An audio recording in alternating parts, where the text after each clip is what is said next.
Hi, today I'm going to show you how to take an article that's on the web and remove all these distractions that are in the margins. I don't know what your students are like, but I know that if I gave this article to my students to read, first they would be looking at all the tabs at the top. They'd probably watch this video that's here. And if they weren't reading everything on the right, they would probably scroll down to see if there was anything more interesting, probably most definitely these crazy pictures at the bottom. So I don't want those distractions to be there for my students. So I'm going to essentially remove them with an extension called Readability, and then have my students do annotations using an extension called Cami. So the first thing that you'll need to do is click on this rainbow waffle over here, which will take you to some options, and you want to select the web store. And then in the web store, I've already selected Readability, and it is an extension I can see here at the top. Normally there would be a blue Add to Chrome button, but since I've already added it, now it has a Rate It. So you'll add that first, and then you'll go back, and you will also search for the Cami extension. And notice same thing, I've already added it, so mine says Rate It as opposed to Add to Chrome. You'll just click on it and add it to Chrome. So now that I have them both added, you will see here at the top that this little snowflake, if I hover over it, is definitely my Cami annotator. And this little chair is my Readability. So I'm going back to my article and I want to streamline it. I want to get rid of all the distractors. So I'm going to click on my Readability and select Read Now. Notice it just popped up and said that it was done. And so now I can see my article all nice and clean. Easy to read too for my students, so they'll have a much easier time to annotate it.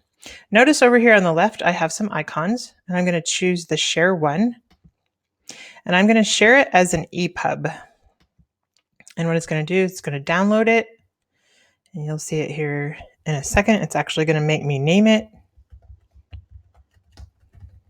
And I'm actually going to let it go directly into my downloads folder. I'll get rid of it later. I won't need it. And notice here it is, students eating. And now I'm going to go to my Google Drive because I would like to put it in here so that I can share it with students. And I'm currently in a folder that I would like to save it in. So I'm ready to file upload. And it's down here at the bottom, students eating my EPUB. So I will select it and open. And notice it's uploading it, and it's actually all done just that fast. And so here it is, students eating the EPUB. Now, if I click on it, the very first time that you go through this process, it's not going to let you look at it until you convert it. And so the first time you're going to choose Cloud Convert, and Cloud Convert is going to make you set up a free account. After that, when you select Cloud Convert, it's going to go directly to this. And notice that I have students eating my EPUB. To the right of it, I actually have a drop-down box where I could select other options for how I want it to look. I do want it in a PDF format. Notice it says ready. And then here it tells where it's going to save it to. I do want to save it in my Google Drive, although I have some other options. So I'm ready to start my conversion. It will be very quick converting this file to a PDF. I could open it here, or I want to show you in my folder where I just had the EPUB. Now I have the PDF. So if I click on that PDF, I can now open it using Cami, which is what my students will do so that they can annotate on it.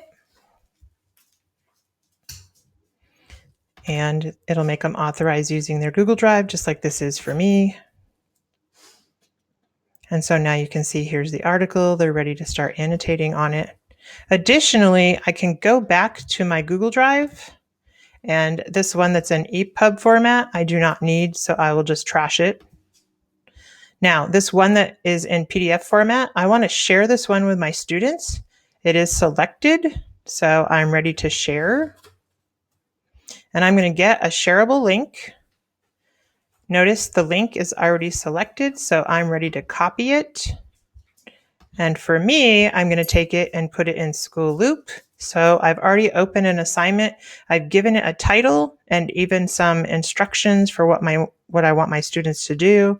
I've told them to use pink highlights and green and blue highlights, and then a reminder to save it back to their Google folder.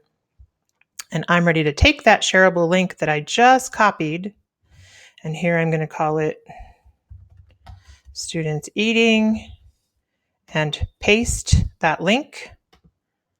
And now notice it's here. It'll be ready for the students to simply click on that. I'm going to publish their assignment. And now notice in their calendar of assignments, they now have the link down here that they can open. And as they open it, it's going to pop up and look just like this for them. And they too will be able to select Cami. So I hope that's been helpful.